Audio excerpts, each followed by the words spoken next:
आज मैं आपको सक्सेसिव डिफरेंशिएशन पे कुछ बहुत ही इंपॉर्टेंट क्वेश्चंस सॉल्व करके बताऊंगी। सक्सेसिव डिफरेंशिएशन में हमें nth टर्म फाइंड करना पड़ता है, यानी कि हमें yn फाइंड करना होता है। इस वीडियो में मैं आपको 4 टाइप के क्वेश्चन सॉल्व करके बताऊंगी। ये हमारा पहला टाइप है और second question, this is second type, this is third type and this is fourth type. अब हम फर्स्ट टाइप वाला क्वेश्चन सॉल्व करते हैं।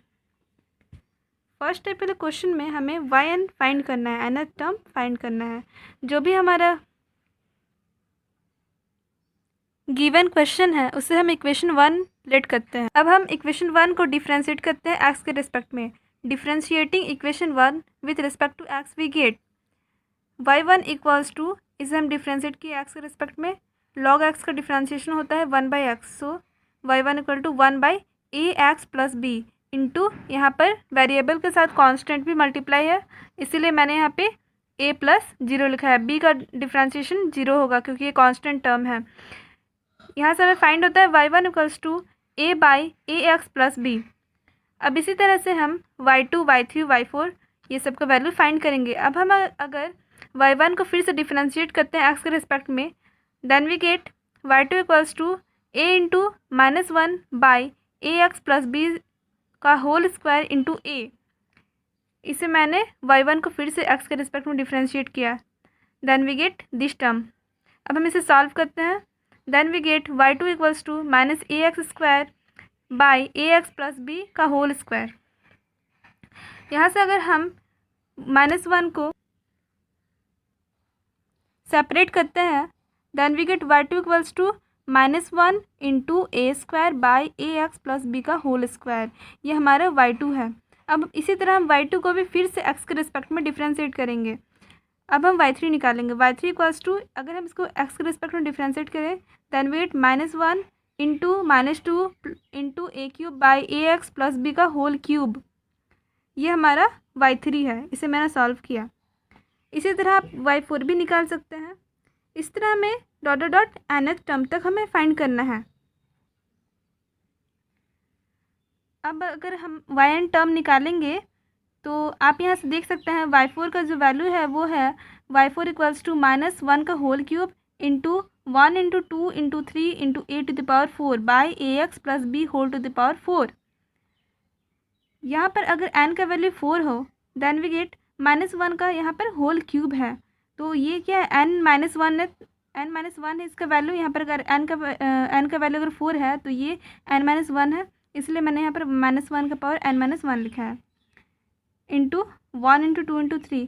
यहाँ पर अगर n का वैल्यू 4 है तो यहाँ पर मल्टीप्लिकेशन में 3 तक हम लिखते हैं, इसलिए अगर यहाँ पे यहाँ पर n का वैल्यू अगर n है तो हम इसे n-1 टर्म तक लिखेंगे, इससे कम। और यहाँ पे n का वैल्यू 4 है और a का पावर भी यहाँ पे 4 है, यानी कि n यहाँ पर इक्वल टू n ही है, इसलिए मैंने a का पावर n ही यहाँ पे लिखा है, by ax plus b whole to the power 4 है। यहाँ पर भी n का वैल्यू n ही है, इसलिए मैंने यहाँ पे ax plus b whole to the power n लिखा है।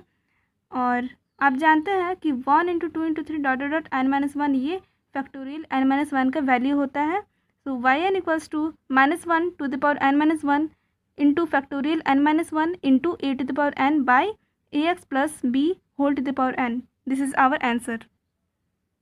ये हमारा सेकंड टाइप का क्वेश्चन है। मैंने गिवन क्वेश्चन को इक्वेशन 1 माना।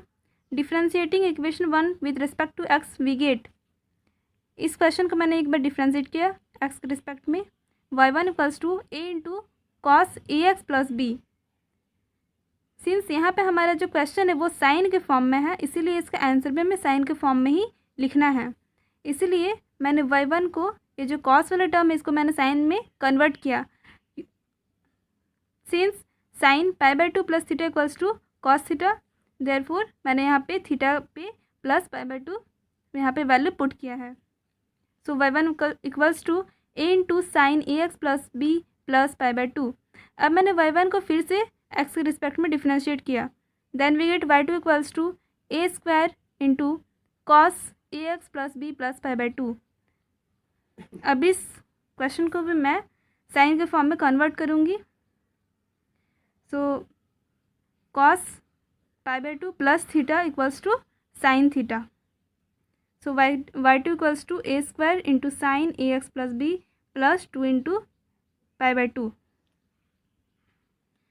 अब मैं इस y2 का जो वैल्यू है इसे फिर से x के रिस्पेक्ट में डिफ्रेंशिएट करूँगी। So y3 equals to a cube into cos a x plus b plus 2 into pi by 2 equals to y3 equals to a cube into sine a x plus b plus 2 into pi by 2 plus pi by 2 equals to y cube into a cube into sine a x plus b plus 3 pi by 2। यहाँ से आप देख सकते हैं कि y1 का value मैंने निकाला है, फिर y2 का, फिर y3 का। इसी तरह से हम nth टर्म तक हम वैल्यू निकालते हैं। तो dot dot dot and so on, इसी तरह मैंने वैल्यू निकाला। अब nth टर्म का जो वैल्यू होगा वो होगा, अगर यहाँ पे y का जो n का यहाँ पे जो वैल्यू है वो 2 है, तो a का जो पावर है उसमें भी वैल्यू 2 है। यहाँ पे अगर n का वैल्यू 3 है तो a के पावर का भी वैल्यू 3 है। तो यहाँ पे अगर y का जो n का वैल्यू अगर n होगा तो a का जो पावर का वैल्यू होगा वो भी n ही होगा, into sine a x plus B, सारे टर्म में मैंने लिखा है इसलिए यहाँ पर भी होगा, प्लस यहाँ पे अगर n का वैल्यू 2 है तो यहाँ पे मैंने लिखा है 2 पाई by 2।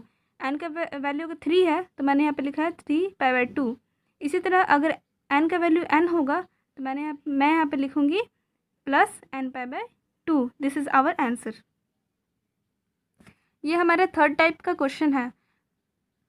Find yn in y equal to e to the power a x into sine b x plus c. इस इक्वेशन को मैंने इक्वेशन 1 माना।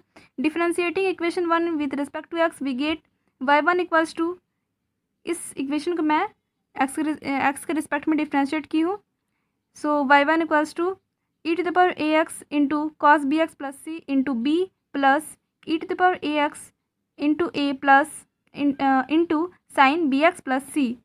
इसे मैंने डॉट प्रोडक्ट से सॉल्व किया है। यहाँ पे इसको मैंने u माना और इसको भी। यहाँ से मैं e to the power a x common निकाली हूँ। y1 equals to e to the power a x into a sine b x plus c plus b cos b x plus c. अब यहाँ पर a का value हम r cos theta put करते हैं और b का value r sine theta put करते हैं और इक्वेशन 2 और 3 को स्क्वायर और ऐड करते हैं। So we get a square plus b square equals to r square cos square theta plus r square sine square theta. यहाँ से मैंने r स्क्वायर कॉमन निकाला। So we get a square plus b square equal to r square. So r equal to root under a square plus b square. अब dividing equation 3 by equation 2, equation 3 को हम equation 2 से divide करते हैं। Then we get b by a equals to sine theta by cos theta. R R यहाँ पर cancel हो गया।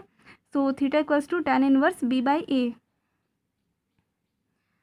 अब अगर इस वैल्यू को हम a और b का वैल्यू को हम अगर हम y1 के वैल्यू में पुट करते हैं, then we get y1 equals to e to the power a x into r cos theta into sine b x plus c plus r sine theta into cos b x plus c. यहाँ से मैंने common निकाला r को, equals to e to the power a x into r. यहाँ पर आप देख सकते हैं कि ये sine a cos b plus cos a sine B के फॉर्म में है। सो ये फार्मूला होता है साइन ए प्लस बी का। So sine b x plus c plus theta equals to y1 equals to r into e to the power a x into sine b x plus c plus theta. इसी तरह से मैंने r2 निकाला। यहाँ पे भी सारा वैल्यू सेम होगा, बस r का जो पावर है वो यहाँ पर 1 है तो यहाँ पे 2 हो जाएगा, into e to the power a x का डिफ्रेंशिएशन भी यही होगा, into sine b x plus c. यहाँ पे थीटा, यहाँ पर एक गो थीटा है, यहाँ पे 2 गो थीटा होगा।